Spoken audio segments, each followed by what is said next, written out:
Hi, I'm Debbie Homer, a Floriani educator with R&K Distributing, and I'm very excited to bring you another quick and simple, easy project. A project that can be sewn on any sewing machine as long as you have a straight stitch. So you don't have to have an expensive sewing machine to create this fun project. This was a project that someone shared with me that they had seen one of these and thought that they were so cute.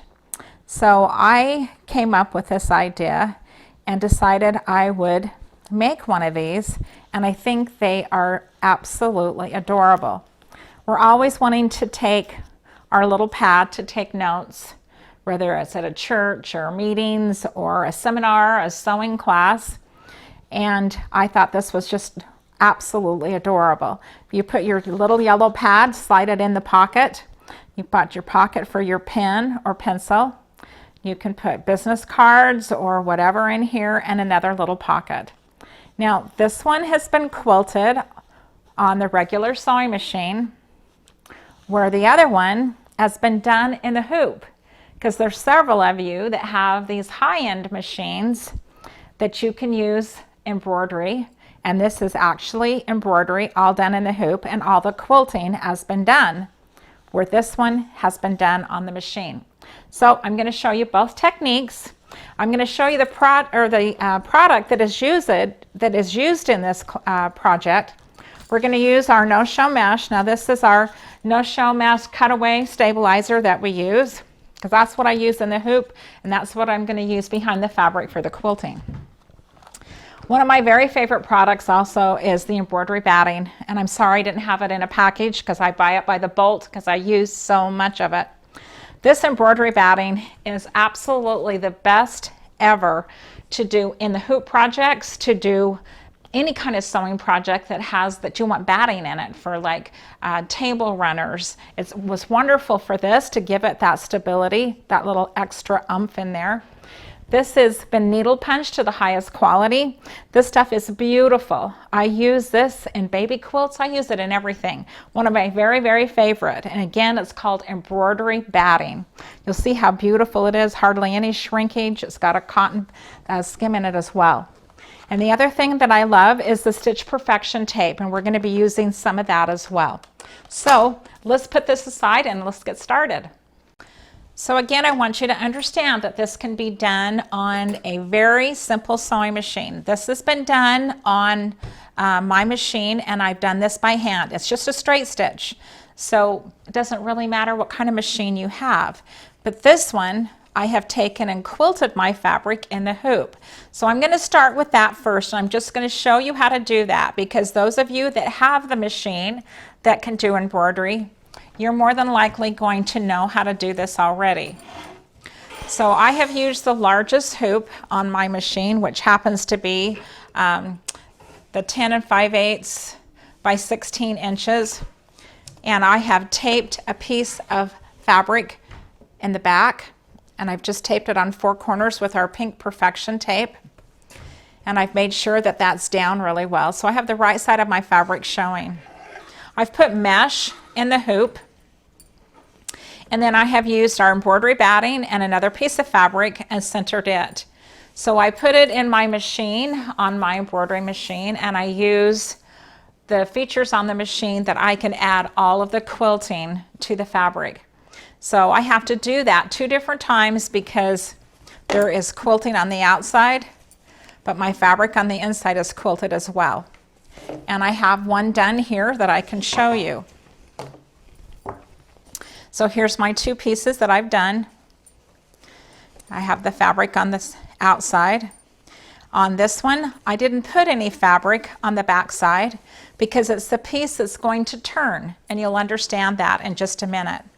So I have fabric on the outside of the one, and on the one, I just have the mesh and the batting. All right, so we're going to put that aside for just a second.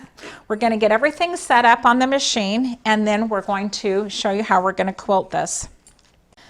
All right, your sizes of fabric, of course, will give you a supply list, so you'll have that. But I'm using 2 pieces that are cut 14 inches wide, 14 inches long by 10 inches wide. Now, I'm using 2 different coordinating fabrics, And so just to kind of give you an idea, they're different. Then I have a piece of my embroidery batting that is also 14 by 10 inches. So what I'm going to do with this first is I'm going to take and I'm going to put my fabric on each side of my batting. And let me tell you, I just did this on a piece of mesh on one of them, on this one. And it turned out good, I like it, but it's not got quite the body that this one does.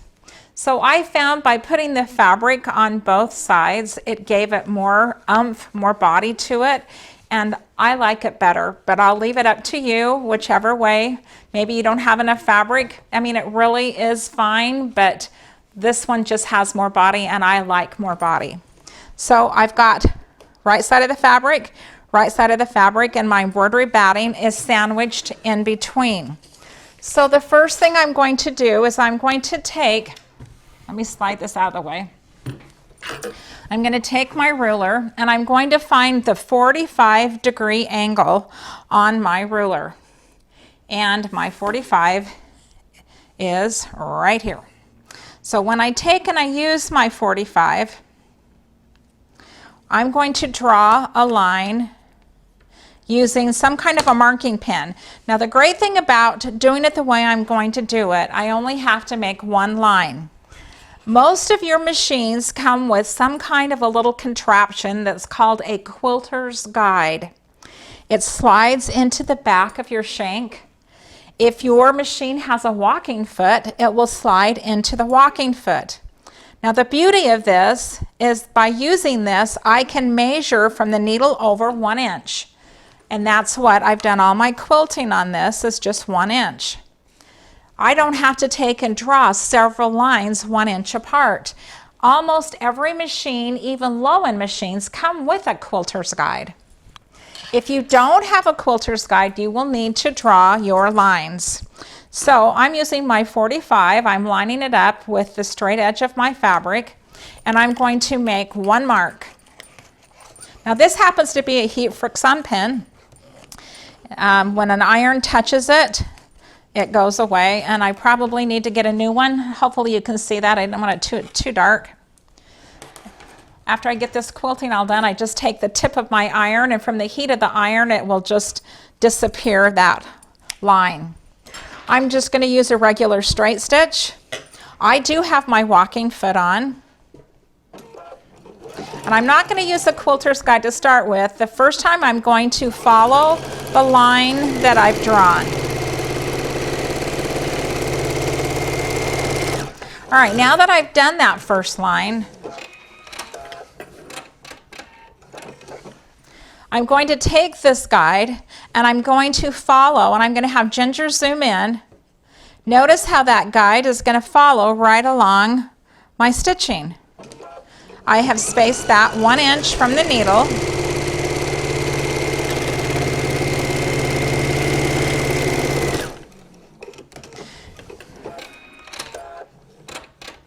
So I'll do one direction, and then I'll come back, and I don't even have to take my quilter's guide out, but you could if you needed to. But rather than doing this whole thing, I'm just going to show you. So I'm going to flip it around, and again, I'm going to do the same thing. I'm going to take that quilter's guide, and I'm going to follow right along that stitching line.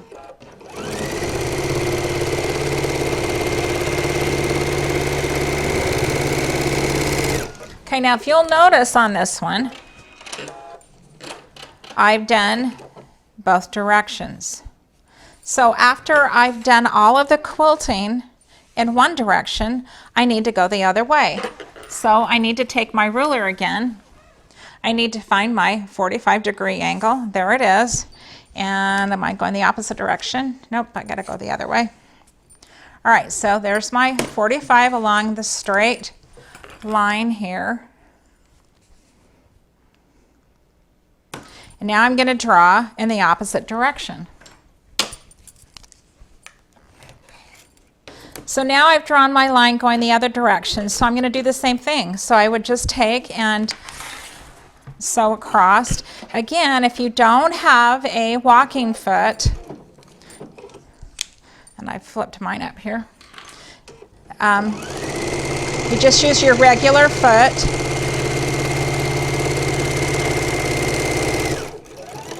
This is an easy way to do it, people, because you don't have to make all those lines. But if you didn't have a walking foot with a quilter's guide, then you would have to draw your lines.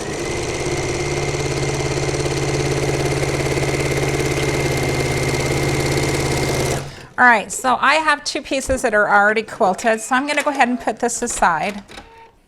All right, so I said I had my two pieces all quilted. All right, now Ginger took it over to the iron, and she just took the tip of the iron, and you can see that my red line is gone.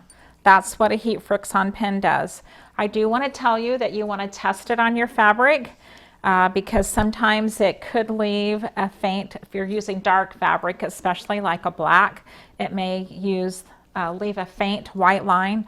I always test it first, all right?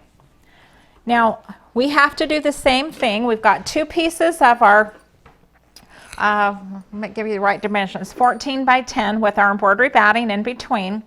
That's the outside of our little pocket purse here. This time we need a 14 by 10, and we're just going to use one piece of no-show mesh. So I've just cut a piece of no-show mesh.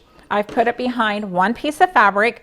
So all in all, you're going to have three pieces of 14 by 10 fabrics, so that you understand that. I did the same thing. I did my wonderful ruler at my 45, and I've drawn a line both directions, and I'm going to quilt it exactly the same way. And people, let me just talk to you about these awesome rulers, because these are our Quilter Select rulers. They have this incredible film on the back. And I don't know how many of you are into quilting and do a lot of cutting, but I'll tell you, a lot of the rulers that are on the market, you literally have to lay your whole arm down to hold this into place so it doesn't slide on you when you're cutting with your rotary cutter. I only have to go with 2 fingers and cut. This thing will not slide. It's the most amazing, amazing ruler on the market. You will love these, and they come in several different sizes. But I've used that 45-degree mark, and I've drawn my 2 lines. And again, I would do my quilting just as I did that one. So when I have them all done, I've got the outside. Now I have the inside. I'm going to put it aside. When I get them done, I'm going to cut them down to 13.5 by 9.5. And I have 2 ready to go. Excuse me. Now, the quilting looks different because I've done it in my hoop on my embroidery machine, but it's exactly the same thing. So here's when this is all quilted. You'll take it over, you'll use your rotary cutter and your ruler, and you're going to cut this down to 13.5 by 9.5. All right, now that I have this all cut down, I need to get rid of my walking foot, and I need to get rid of my quilter's guide. So let me remove that and get my regular foot on, and we'll be right back and put this all together. So I've got my regular foot on now and just the regular straight stitch. So what we want to do now is create this little pocket that our tablet is going to go into. All right. Now this pocket right here happens to be 8 by 13 inches. So let me slide this back in here. And I'm going to leave this open so you can see what I'm talking about, because just the cardboard part of your tablet is going to slide right into that pocket.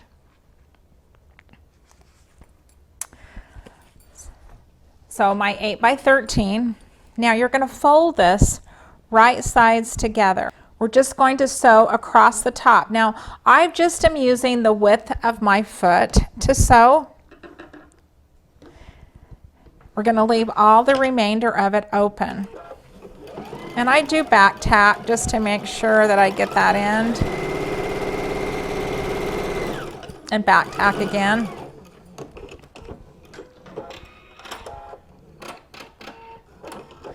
I'm going to take and cut my corner at a diagonal. And I'm going to use the turning tool to punch all that out. Now people, if you haven't used one of these are incredible. It's an R&K product and it's called the turning tool. Any Floriani R&K dealer will have it. And it's actually a tool that I came up with and invented a few years ago for R&K, and it's been one of our incredible sellers. I punch out my corner with this little ball on the end. Then I take and I run that little ball right across that seam so it will be really easy. See how nice that popped that out? So I don't have to sit there and try to take a pin and pull it out. So we're going to take this over to the iron and press this, and we'll be right back. I'm going to put this pocket on the piece that is the thinnest. So the thin one is going to be just the fabric with just the mesh. I'm going to kind of put my other one on over to the side for just a second because he's the one we're going to put on when we're all done.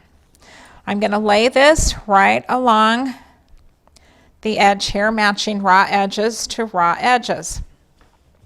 I'm going to put a couple of pins in this to hold it into place. Just for a second.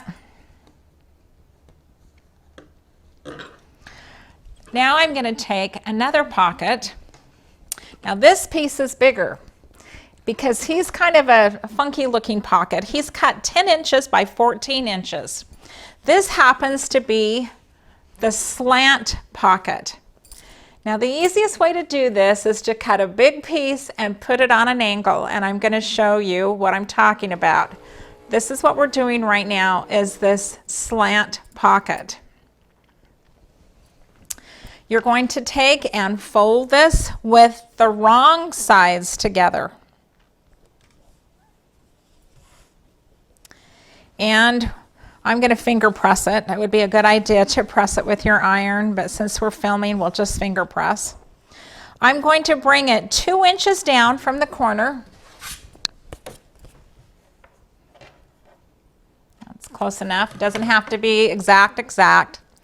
I'm going to line up that edge. I'm going to turn it at a slant. It's going to fit right underneath. I'm going to put a couple of pins in this just to hold it in place so I can cut it. I know this is kind of a funky way to doing it, but I found it worked the easiest. Now that I have this on a slant, I'm going to flip it over and I'm just going to trim off.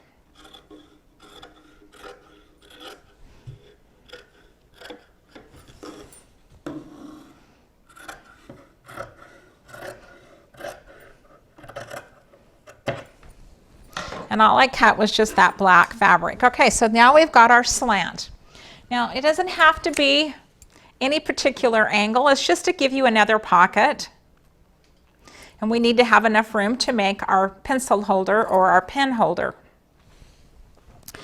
All right, now I don't want to pin this on yet because I need to put my little pocket that I can put business cards in or whatever.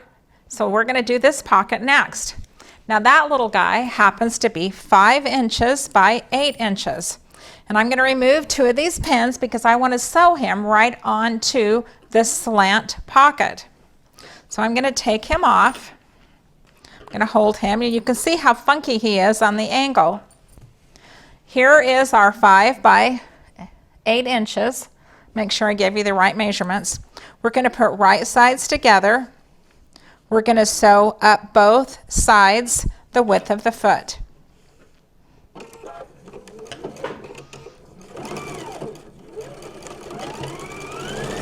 I'm just going to cut that corner at a diagonal, and I'm going to cut the other corner at a diagonal. And I hate threads, so I'm going to get rid of my threads. Again, I'm going to use my awesome turning tool, and I'm going to turn this inside out. And I'm going to punch in that corner and punch in the other corner, and then I'm going to run that right along that seam again. And on the other side, and it'll make my life so much easier turning it. I'm going to take this over to the iron and press it, and then we'll be right back. So we turned our little pocket inside out and we've pressed it. we pressed under that raw edge about 1/2 inch. Now, you guys, when I press under like that, I'll take and kind of clip my corners off so that they don't show and poke out on the other side when I'm stitching these down, because this is going to go right on top of here. And if you're confused as to where you would like that to go, you can lay this back down here. And I think I'm happy with that. I need to have enough room for my pen, so I might just slide him over just a little bit. This will come on top, and then our pencil holder will go right there as well. So just make sure you allow enough room for that, all right? Okay, I'm happy with that. So what I'm going to do now is I'm going to make sure it's straight and straight. I'm going to put a pin in it on each side, and I'm just going to sew on the edge on all the way around, leaving the top open. So there's our little pocket. So we're going to put this back down. We're going to line up that raw edge on the side and across the bottom. Flip this back over. We're going to put a couple pins in here to hold this into place. I'm going to move that over just a little bit, it looks like.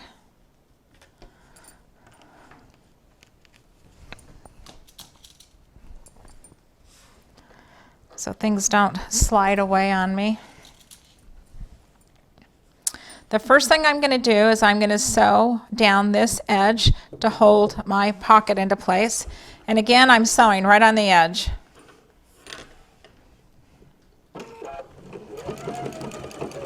I do back tack good because that's a stress point.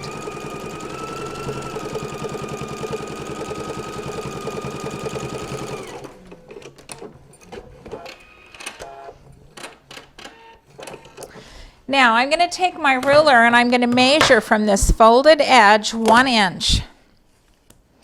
And then that's where I'm going to stitch to give me the pocket for my pencil or my pen. Now, if you can do a mark with your marking pen, my marking pen will never show up on this black, so I'm using a chalk line. This is just a piece of chalk, because otherwise, if I would have marked it with my marking pen, it would not have shown up on this. I use these little chalk things all the time, and I love them. Okay, so we'll sew that. That'll give us our pencil holder. Again, I'm going to back tack because that is a stress point.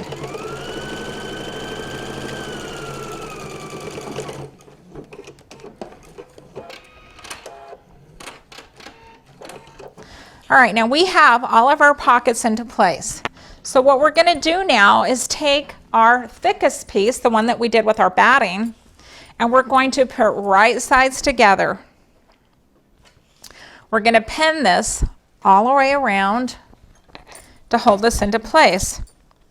We're going to sew all the way around, leaving an opening, and then turn it. So I'm just going to pin this.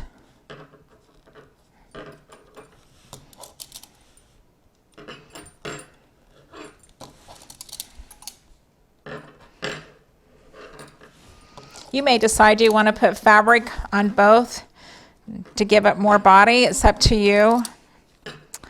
This one's, I think, going to turn out really nice. I think it'll have great body when I'm all done here. Okay, now I never sew over my pens, and I think things look pretty darn good. Nice and even. Again, I'm going to use the width of the foot, and I'm just going to leave an opening at the very bottom. So I'm going to start about by this pen right here. Have this over here so I can take my pins out. When I come to the corner, I'm going to do 1 stitch at a diagonal,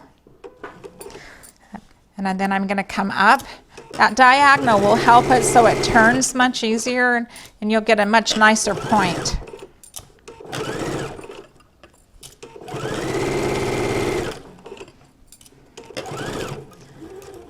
Come, do a diagonal.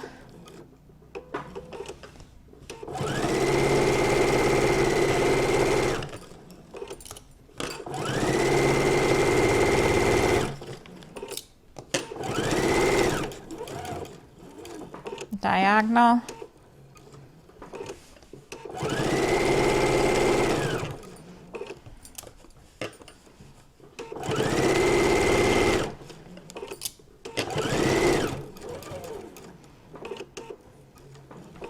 Diagonal stitch. All right, so there's where I started, and I want to leave probably 4 to 5 inches.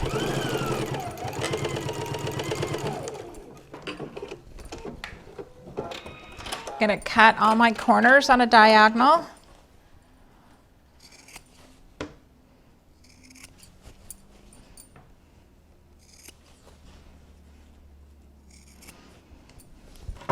And try not to scoop them on the floor since I'm on camera. Normally I probably would.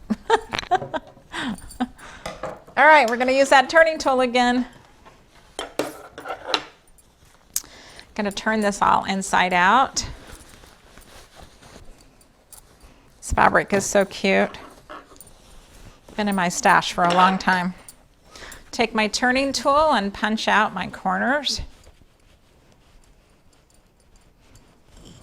If you'll run this across your seam line, people, it will make it much, much easier for you when you take this over to the iron, because just see how that punches that out. It helps so, so much. All right, now I'm going to take this over to the iron. I'm going to give it a good press. I'm going to fold under where my opening is and make sure that it's nice and even. And I'm going to give this a good shot of steam. Then we're going to come back and put a piece of Stitch Perfection tape in this little opening. So let's get it pressed and then we'll be right back. This is where the Stitch Perfection tape comes in so handy. So I'm just going to take and I'm going to tear off a piece. So this is a double stick water-soluble tape. You guys, this stuff is awesome. If you struggle, especially if you're a beginner sewer and trying to put a zipper in, holding ribbon in place or kind of lace in place, or even trying to do a binding, this stuff is amazing because I don't have to use any pins. It's just a double stick tape, and I'm just going to stick it inside of there. And if anything shows, I can take a little Q-tip and wet it, and it'll just disappear because it's a water soluble. But it's a double stick tape. Stuff is awesome. So I don't have to put any pins in there to hold it. So what I'm going to do now is I'm going to stitch all the way around this bag. Now I'm going to bump my stitch length up a little bit longer than what I have normally would use. On my machine it's like a 0.118, but that's not going to help you on yours. And I am staying fairly close, so I'm using the inside of my foot along the edge of the fabric, and I'll see if Ginger can zoom in on that. So the inside of my foot is along the edge because I want this to be fairly close to the edge, all right? And I want to make sure that this is nice and even here. I can't stand crooked lines, sorry. All right. I'm just going to sew all the way around.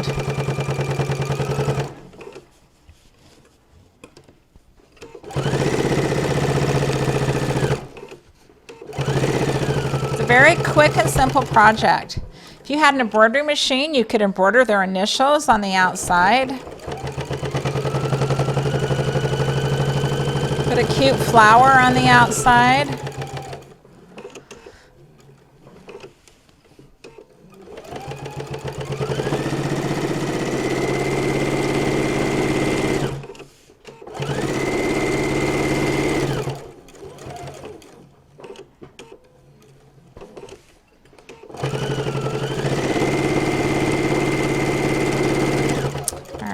Almost back to where I started.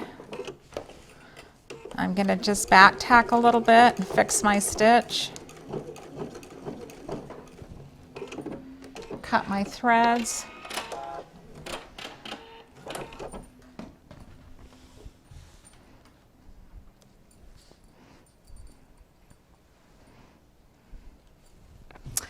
Okay, we got it. I'm going to give you one more little thing that I did though to make this so that it would fold better. All right. So I took where I had stitched and I stitched over it, but I went all the way up. And the same thing here, where I stitched and I stitched all the way up. And that kind of gave it that little more folding. And then I took it to the iron and pressed it.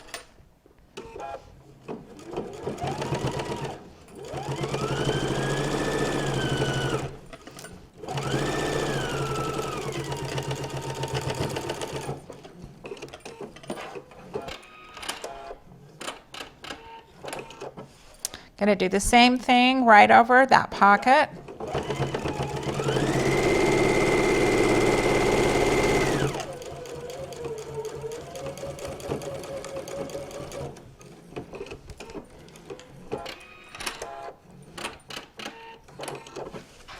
Cut my threads off here.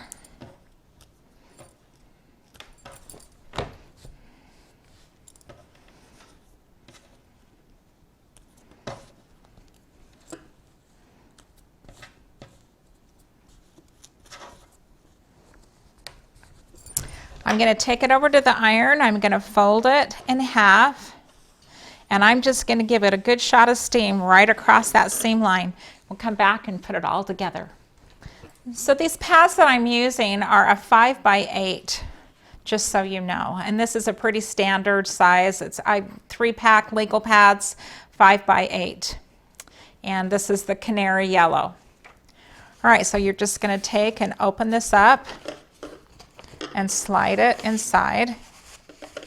I have some business cards here that I can put in. My pencil will fit right down in. Is this not the cutest? These are a very simple project. They're lots of fun. Wouldn't this be fun to make all your friends and give it as a gift, and even maybe embroider their initials on the front? I hope you've enjoyed this, and I hope that all of you will make some. Take and use your sewing machine. You will love being able to do these. Thanks again.